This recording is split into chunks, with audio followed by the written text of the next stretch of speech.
was 45. Damn. No. Get off my hand. You got a lot of stuff. I ain't doing it. You should come back. Thank you. See, my nigga, that's Mike. Thank you. See, this why Mike is a real nigga. 'Cause I told y'all, somebody had to do it.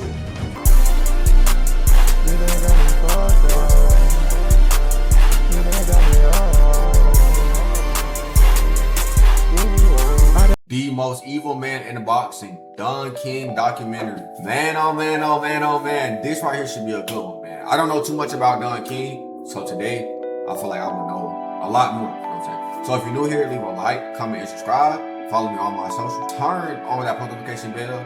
Keep God first. Without further ado, let's get into this video.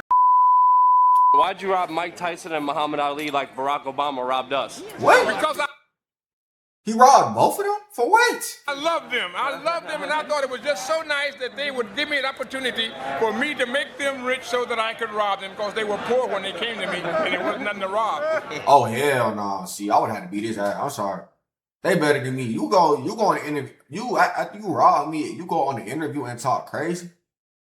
Oh, y'all not hell. They got to see you. Today, You got to see me, man. Don King is 91 years old. The man has been famous since the 70s and had a vice grip on the sport of boxing during his golden age. With the fake persona, wacky haircut, and the gift of gab, Don pioneered the art of selling big money fights. Don was always in the spotlight and more memorable than some of his fighters. He engineered some of the most entertaining boxing fights in history. The Rumble in the Jungle and the Thriller in Manila, to name a few. Being both a business and people genius, Don finessed his way into almost every major boxing See, I always say he look like a black Albert Einstein. Like, my nigga, are you serious, bro? What is you doing with your hair? You look like a Goku. pockets during the sport's golden You know what age. I'm talking about? And for that, he's remembered as a silver-tongued, money-hungry crook. King had many critics over the years, but nobody could deny his ability to stage a major event. He's been slandered, sued, and investigated by the FBI. And he But still got a name, my nigga? Y'all let him still have a name, bro? All my OG boxing fans, bro. What? Has Don King even got beat up or hands touched on him by anybody, bro? Cause y'all better than me, bro. I would have Every had to single put hands time. on, buddy. King gave boxing the corrupt label it has today, but changed the scale and economics of the sport forever. Oh, okay. For himself, Don bought multiple estates, a Statue of Liberty replica, luxury cars, and a 400-acre ranch in You Ohio. can buy a Statue of Liberty replica? The fuck? Today, he has a net worth of $150 million. So, what's the story of the boxing rich game man. finesse god? Don grew up poor in Cleveland's ghettos, losing his dad in a steel plant accident when he Oh was yeah, I'm just sorry, my webcam may look a little, you know what I'm saying? I'm in a new section right now, so y'all boys bear with me. 10 years old. Sorry, bro. So he sold bags of peanuts at local gambling Sorry, houses y'all to boys. get by. Don and his brothers made a killing doing this, and as a sales gimmick, they added lucky numbers into the bags. People would then use the numbers when betting on the mafia-controlled numbers. For the unacquainted, the numbers was an illegal lottery where a 30 bettor attempts to cents. pick 3 digits to match those that would be randomly drawn the following day. In high school, Don tried his hand at boxing. The kid, they called him. Oh, so he boxed. However, after getting knocked out a few times, he decided that boxing wasn't for him. Instead, See, sometimes you gotta know, like, and I know it's hard to do something like that, but sometimes you just gotta know it's something not for you. Like, sometimes I do think, like, what if YouTube not for me? But I'm still gonna keep posting, you know what I'm saying, no matter what. But you know what I'm saying? Like, sometimes you gotta think about life like that. You know what I'm saying? Sometimes you can't, you know. King's hustle of choice would be the numbers. Damn. A math whiz, natural-born hustler.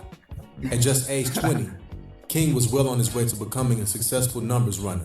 Okay. Cadillac Slim was his new street name, and by the 1950s, he was the most successful numbers runner in Cleveland. Okay. With the profit, he set up a nightclub too, the New Corner Tavern Supper Club, part of the Chitlin Circuit, where the likes of B.B. King and Muddy Waters would perform.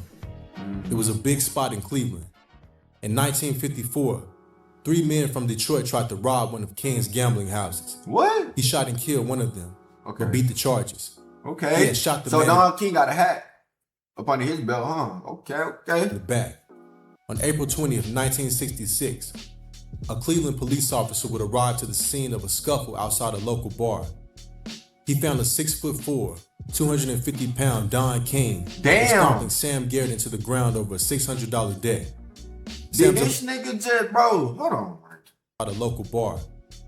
He found a 6'4", 250-pound Don King was stomping Sam Garrett into the ground over a $600. My nigga, imagine a big ass nigga like Don King stomping your face in, bro. I couldn't do it, bro. I'm sorry, bro. Do this. No. Sam's alleged last words. He died over a $600 debt. Sam's alleged last words. I swear I'll pay you back, Don. He fell into a coma shortly after and died 5 days later. Wow. Don was originally charged with second-degree murder. He was facing life in jail. After some tampering with the jury, the charge was magically brought down to manslaughter, and Don was sentenced to 10 years instead. What? While inside, Don embarked on a mission of self-education. He read and crammed hundreds of books and quotes, turning himself into a man who could quote Shakespeare at will, a gimmick that would serve him well in his promotion career. Don King. When he got out, Don was fully set on not going back to jail. Looking for a more legitimate hustle, Don considered music, film, and then settled on boxing. Not as a fighter, but as a promoter. Okay. With his close friend, singer Lloyd Price, the two brainstormed Don's venture into the promotion game. Don also needed Lloyd to introduce him to Muhammad Ali, a close friend of Lloyd's. And finally, they needed an idea for an exhibition fight. Oh, so he had connections. See, connection can take you far. No matter where you at, bro, connections can take you somewhere you can't even imagine. To the boxing world. This was their idea for the Ali exhibition fight. Don had the idea to model himself as an MC and a promoter, add some live performances, and use Ali's presence and charisma for what would be a stunner of a show. Okay. With no real experience, Don was basically doing an impression of a boxing promoter.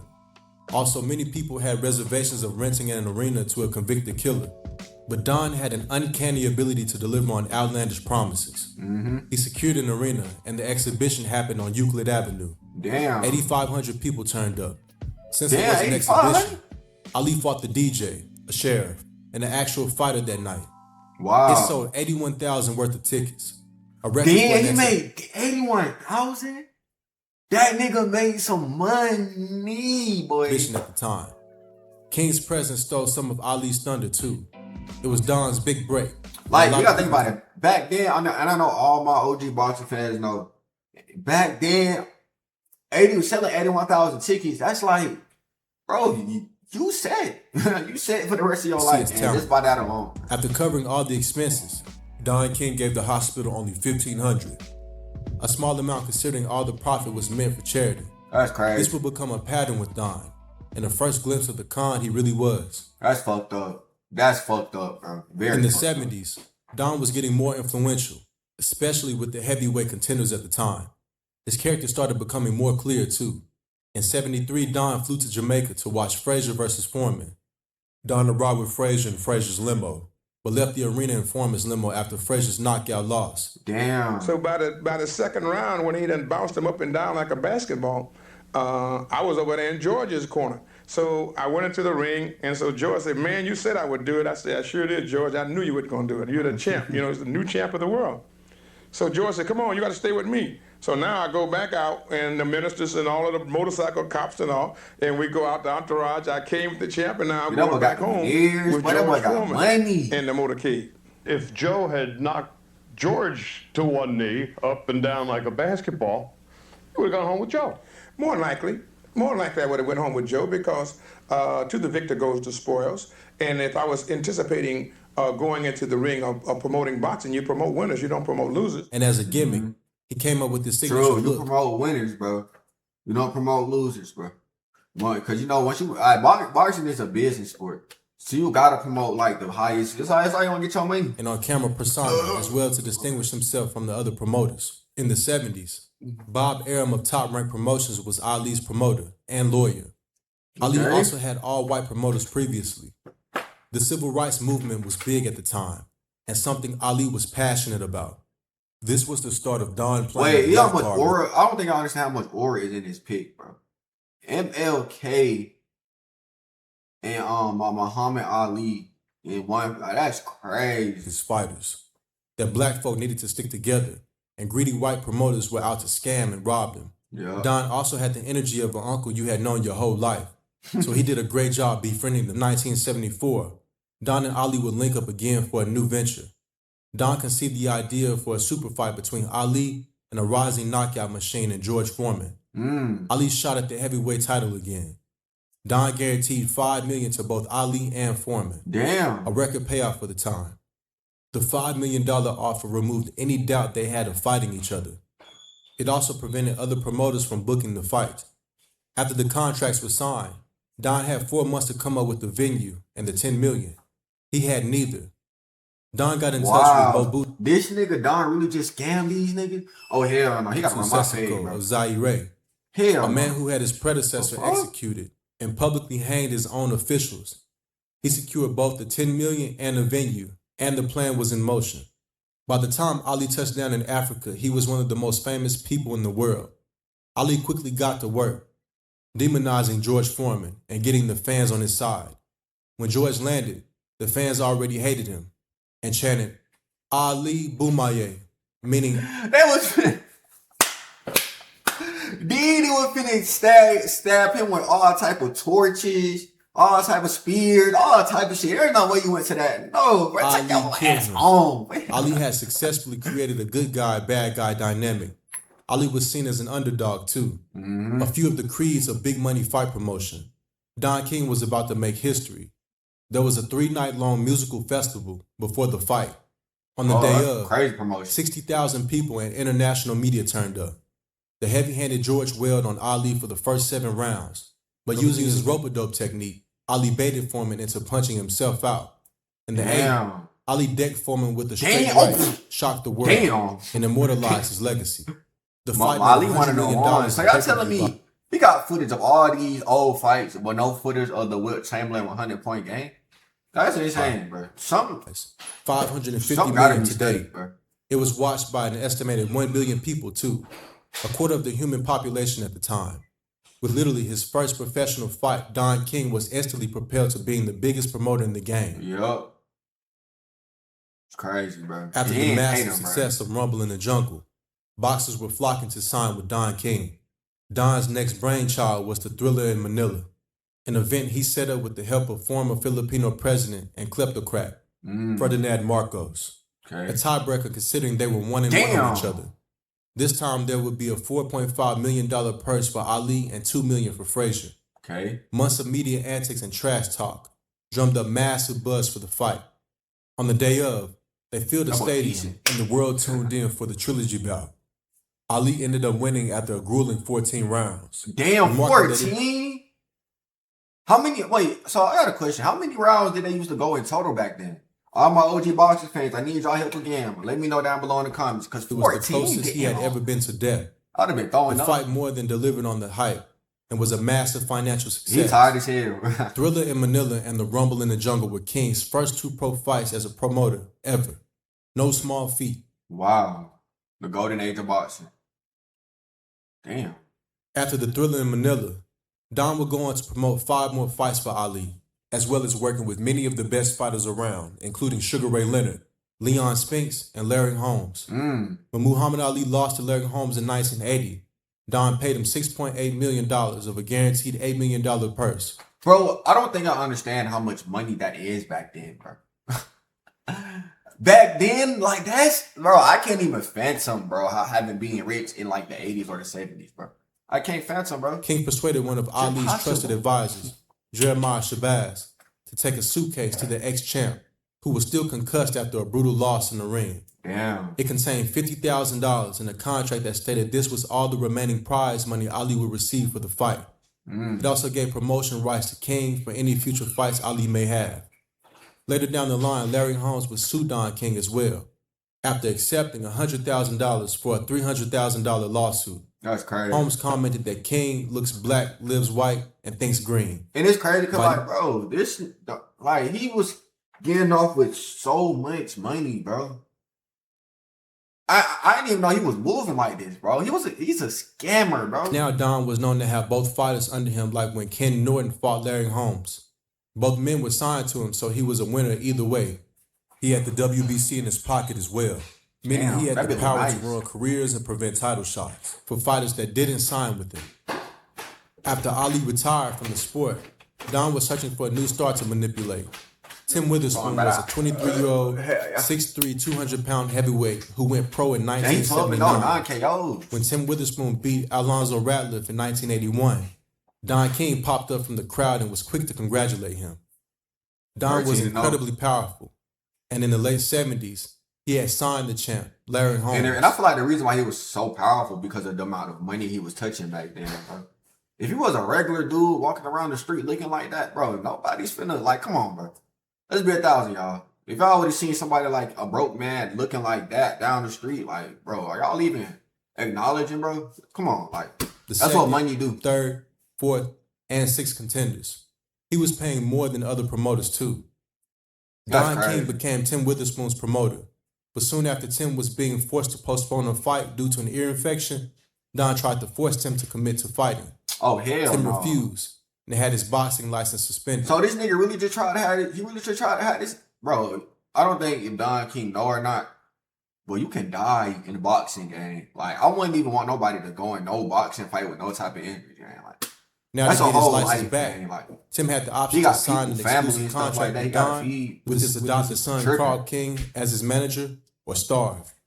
Not long after Tim ran low on money and had to sign, one of the contracts he signed was blank, implying King could add whatever terms he wanted to the contract after. One of King's trademark tactics. Yeah, them contracts. See, he love them contracts, bro. Every time you turn your head, he got a contract somebody got to sign. Contract this, contract that. Like, hell no. Tim made Balling that 50K shit in up. a narrow split decision fight with Larry Holmes. All the money went to Don. He took his cut, and then Carl took his own. Okay. On top of that, there were hidden fees. Fees for seeing Don's doctor, training at his facility, and meals and management fees. Crazy. Tim would fight and make more for King, but his percentage cut would get lower and lower even though Tim was a big draw at the time. And that's the fucked up thing. Tim got his next heavyweight title shot 3 years later. Okay. He beat Tony Tubbs after a close, hard-fought 15 rounds. Okay. And when Tim got his check, it only read a measly $10,000. Hell no, nigga. Belt you not for no damn belt. You're not finna give me no 10 bands. That's at least 4, 5, 6, 7 mil for a belt. I feel like the big fights, like the fights for belts, those should be like the 6 million, 7 million, you know what I'm saying, range type fights. 10,000, my nigga? Oh, bro, I gotta see Don King, bro. Ironically, in a time Face where to heavyweight face. title fights were paying 6 figures, Tim Witherspoon versus Frank Bruno was Got an next for his ashtray? first title That's hard. defense. Bruno was a young future champ with 27 knockouts in 29 fights. Damn. 40,000 people turned up, the most in England since when Ali fought Henry Cooper in 1963. Damn. In the 11th, Tim got his hands raised after a TKO victory. Once Damn. again, after Oh all my- kinds of made up expensive. See, that's one thing about the old boxing, like, shit like that is like, bro, this nigga just, in his shit, just dog, like, look at that shit. In the 11th, Tim got his Damn. hands raised after a TKO victory. Damn. Once again, after all kinds of Damn. made Like, up oh, expenses from Don. he keep hitting. That shit right there. Hell no. Tim's cut was only $90K. Bruno, the loser, made $900K. What the fuck? By ne- Don King, on my mother's soul, you're blessed. I was not a fighter back then. Cause I would have blitzed, yo, bro. I would have blitzed shit. Now, He would Tim have was got blitzed, frustrated, chat. bitter, and angry. He He gave would've up got on Don blitzed. entirely, but had one more fight on his It's contract. crazy. His next fight was against James Bone Crusher Smith. By his own account, Tim planned on throwing the fight and losing in the first round. Exactly that happened. Oh, he Had did Tim that? won, he'd be next up for a fight with King's newest prospect. Oh, you can tell that shit was goddamn staged. You can tell this fight was Had staged. Tim won, he'd be next up for a fight with King's newest prospect, Iron Mike Tyson. Ooh. Tim has claimed that he felt liberated after that knockout. He sat down with his lawyer and sued Don for $25 million. Mm-hmm. But to win the case, Tim needed solid proof that Don had stolen from him. After months of sifting through paperwork, they found the numbers they needed.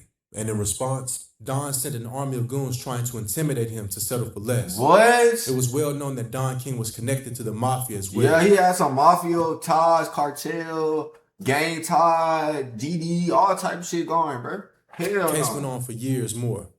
Don upped his offer to $1.2 million. but Don was facing tax fraud charges at the time. If Don got indicted, it would take years for Tim to get his money back. Tim took the money in the end and ended up fighting until he was 45. Damn. No. Man, get off my hand. You got too many other people. You got a lot of people coming in. I ain't doing it. You scumbag. Thank you. See, my nigga, this Mike. Thank you. See, this is why Mike is a real nigga. Cause I told y'all, somebody had to do it. Somebody had to. And guess who was gonna do it? My nigga Iron Mike. My nigga, let's do it. He better. I would have to beat his ass. Teenage Mike Tyson was introduced to Cus D'Amato after breaking his former trainer's nose in a sparring match. Hailing from Brownsville, Brooklyn, a 13-year-old Mike had dozens in a sparring match. He broke his leg. Cus D'Amato after breaking his former trainer's nose in a sparring match. Hailing from Brownsville, Brooklyn, a 13-year-old Mike had dozens of arrests, hundreds of street fights, and was allegedly already his adult height and weight. Cus saw a young prodigy in Mike and would go on to teach Mike his formidable peekaboo style. After Cus died, the shark started to close in. Don King was by far the biggest shark. The heavyweight division was booming, and Don had many of the champs in his stable already. Mike Tyson became the youngest heavyweight champ in history at age 20. Damn. But Jim Jacobs, Mike's manager, and one of the last. Mike been fighting for a long ass time. So what age did Mike really start? I gotta watch. Request me some Mike Tyson videos down below, please, about his life and stuff, cause I need to learn from him. Died in '88, and the Sharks closed in. Don made sure to be present for Jim Jacobs' funeral, being there for him in a low moment. Classic Don King manipulation. Yeah, of course. He don't give a fuck. You know Don King don't give a fuck about his death. Despite having a close relationship with the deceased, Don was positioning himself to replace Jim and Cus in Mike's life. But Tyson still had Bill Caton in his corner. Tyson already knew Don's character and allegedly swore he wouldn't sign with King. But Don had a talent for talking to young black kids who came from poverty. Oh, yeah. He also knew of the lifestyle they craved. Don would accompany Mike to concerts, clubs, and connect Mike with celebrities. Don made sure to have cameras present when he was with Tyson too. Don King was also at Mike's wedding. Mike's new wife, her mom, and Don all became set on detaching Mike from Bill Caton. After Mike's marriage turned rocky a few months later, damn. Don cut I don't care. I feel like, wait, how old did Mike get married? If he got married in his early 20s, he got married too early, bro. Wife from all his bank accounts, so he could control them himself. Don cut Mike's wife from all his bank accounts, so he could control them himself. That's crazy. And when Mike and Robin divorced, Don was one step closer to controlling Mike. The next step of Don's plan was firing Kevin Rooney, and next getting rid of anyone else. Look at that evil ass smile. Look at this man. Evil as hell. He is a Joe Jackson of boxing. Evil ass nigga. Told Mike that it was him and Mike against the world. Mike and Don were in interviews and music videos together. Under Don, Mike quickly went from a perceived shy boy to hanging with rappers, criminals, and racking up lawsuits. By 1990, Mike was still earning Don millions, he was out of control. February 11th, by 1990, Mike was still earning Don millions. Other sports, like football players and buff niggas, bro, cannot hoop, bro. But he was unless you're a basketball player, bro. February 11th, 1990, Tokyo, Japan. One of the most shocking days in all of sports. What happened? Mike was due to fight James Buster Douglas. But the night before, Bobby Brown and an out-of-shape, untrained Iron Mike had a coke-filled orgy with Japanese hookers. The next day, despite flooring Douglas got back up, stopped Mike in the tent, and stunned the world. Don's unbeatable fighter didn't seem so invincible. Damn, he beat the fuck out of Mike. Don's unbeatable fighter didn't seem so invincible. After, everything Mike touched was still box office. But 2 years later, Mike was in prison. After Mike's imprisonment, Don distanced himself from Mike in interviews. He also kept stressing on the fact that Mike wasn't a champ before he met Don. Mike himself had a long 3 years to think in jail. In '95, Don was the first person on the scene when Mike got out. Despite this, Mike fired Don the very next day. God. Thank you, Mike. You did. 5 days later. Good work. Mike and Don were going to make millions more. Mike had started spending big after prison. He needed plenty of cash to maintain this lifestyle. Yeah, I know he made Fast forward to '97, Mike lost by disqualification in a rematch with Evander Holyfield, biting a part of Holyfield's ear off after with Evander. Fast forward to '97, Mike lost by disqualification in a rematch with Evander Holyfield, biting a part of Holyfield's ear Did he off just bite after that repeated nigga ear? unpunished headbutts. As a punishment, he lost his license and was fined $3 million after the biting incident. Oh, damn. To yeah. make up for the lost income, he signed up for the WWF, a deal for $3.5 million. But shockingly, the WWF also paid Don King $300,000 for something that he had no involvement in. What? Whether Mike knew it or not, That's stupid. he had signed his likeness rights away to Don King years ago. What? 30% of his purse and 30% of his bonuses from Showtime and MGM Grand have been going into Don's pockets as well. That's why you gotta read them contract before signing them. Get you a lawyer, get you whatever you need to read them contracts. You gotta read the contract yourself. Read them contracts, bro, or you will be cooked forever. Don paid his own family members and for maintenance on his houses too. Damn. After this revelation, Mike hired a lawyer to review all the contracts that he had signed over the years. Mike started getting rid of his entourage too. He fired his managers, accounts, and attorneys. Damn. In '98, Mike sued Don for $100 million. Damn, honey. Yeah, he's going for that nigga whole life. After the lawsuit, Mike got continually broke, but didn't fall for Don's tricks.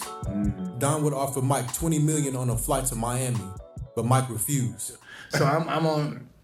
Don King calls me up and he said, Mike, Jackie gets Don. She's mediated, so she gets Don on the phone and Don tells me, I'm with my girlfriend. Don tells me, hey, let's just do this over. I'm going to give you this $50 million, $25 million, whatever it was. We're going to squash the lawsuit and everything. And I'm so happy. And then he sends They're his... looking like, what is this nigga saying? Like him right here. And they looking like, what? Huh? Who? plane to pick me up. I'm so happy, and I said, fuck, I got money. I've been broke for so many years. I'm like, oh, I got fucking 50 million. Also, I tell my girl, come with me. I'm bragging with my girl. We're gonna be loaded. And I had cocaine. So I did the cocaine, right? Mm-hmm. Everything was beautiful. I did the cocaine. Then I said, this is my fucking plane. This is the money he stole from me. Right? Yeah. Whoa, nigga. Oh, let me stop. Y'all feel me? Right. Nigga, they do not feel shit. That nigga, they don't even know what you just said. Nigga, what the fuck? Yes, sir. Yeah, I did that cocaine and oh, what? Like he's doing me a fucking favor. This is my fucking plane. At first I felt like, oh, I'm gonna be balling. I'm in the jet, the fucking, what is the 5 Series, the 6, whatever. Right. Yeah. And I said the new jet. And then I did, this is my motherfucking plane. He stole my money and but he's playing me. He playing me like a bitch. He's sending my plane to pick me up. And then my mind started going. Mm-hmm. And so Don picked me up, right? And I'm fucking thinking, I'm buying. He's like, hey, brother, man, I love you, man. We gonna be rich. Fuck the white people, nigga. Me and you black people together. We got bills. We gonna make millions, nigga. And I'm looking at him, and he's driving. I'm in the back seat, right? And Jackie's I in the told front you, seat. Joe Jackson, bro. I thought I was trolling. Joe Jackson did that same thing with the tour. I know y'all seen it. If y'all not seen the biopic, I'm pretty sure a lot of y'all have seen it. Joe Jackson was like, yeah, we finna sell out so many tours. You finna do this shit, that. No, nigga. With him, right? And I was thinking about, and I get in the backseat of the Rolls Royce, and I know I go like this. I'm in the backseat, and I get go boom, and I kicked on, and boom, and the car stopped right up. No, we're on He kicked Don? Oh my God! Yes. Is it 95? Thank you. 95, yeah. You know how the car goes. Yeah. Holy go! I'm beating it. I think Jackie, hold that nigga. I want to get in the front seat. So I said, Jackie, hold this motherfucker, Jackie. Hold, Jackie, you better. I'ma fucking kill you. Hold that nigga, Jackie. So I'm hold. I want to get in the front he seat. beat the fuck out of him. Right. So but Jackie gets scared. Finally, you know, though. right? Cause Jackie think about the money too, but I lost it. The cocaine made me forget about the money and everything, right? And he was up, bro. Okay. Imagine getting beat up, like getting your ass beat by Mike Tyson when he's off cocaine. That is insane, bro. Jackie doesn't want to hold it, nigga, because Jackie wants the money. I ain't gonna hold you and let you kill the nigga. We gonna get the money. So Jackie let him go. I'm so mad at Jackie. I'm so mad at Jackie, right? Yo. And so listen, right? So we're in the middle, me, my girlfriend, and Jackie. I got a box with my weed and I got cocaine in it, right? And so we're in the middle. The cars are coming by. We're gonna get fucking hit. The cop come and picks us up. And drive me to my hotel and say, you okay, champ, thanks. And that was it. I got the fucking weed is smelling, the cocaine is there. I'm like, fuck. And the cop says, have a good day, champ. I said, fuck. And he picked me up on 95 and I'm fighting. And listen, Don King's assistant came because he seen Don had took off, so we did. And so his assistant Don came. started running? No, he got in the car and took off. Took off. Jackie didn't. I'm seeing Yeah, so Hold him, right? And so I'm mad at Jackie. So his assistant come over and he thinks that we're there. He said, what the fuck's happening? Since he was with Don, I used to boom, knocked him out cold. Damn. Right in the street, right in the middle of the fucking highway, he's out cold. Dog time. And I'm losing it, right? And the cop just came pick me up and drive me and said, have a good day, champ. Yeah. Just like that. Nothing happened. He ain't But I feel like the cop knew what Don King was doing. The cop was reading. I'm pretty sure that cop was probably tapped in about If you saw that box, you saw that motherfucking 8 balls and shit in there. We just said, have a good day, champ. Mike declared bankruptcy a few months after the Miami trip. Wow. In the end, Don finally got Mike to settle on his terms. He ended up paying Mike $14 million, just enough for Mike to pay his legal fees. Good. Mike left the fight game penniless. Mike Tyson's decline would also spell the same for Don King. Evander Holyfield was Don's next cash cow. Holyfield versus Lewis was set up in 1999, and what seemed like a clear win for Lewis was ruled a draw. One of the judges was proven to have ties to Don King too. They cheated. Sports journalists went after Don King hard, and Don and the judge were called before commission. The second fight was actually close, but with his reputation permanently tarnished, Don was getting increasingly desperate. Oh, hell no. There was a mass exodus of fighters leaving Don King, and no one wanted to sign with him.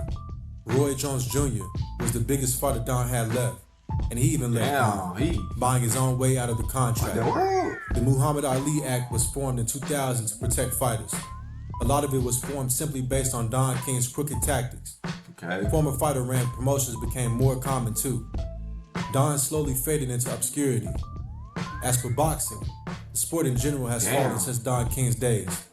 Don King was behind the most exciting era in boxing and brought in more money for the fighters and TV networks.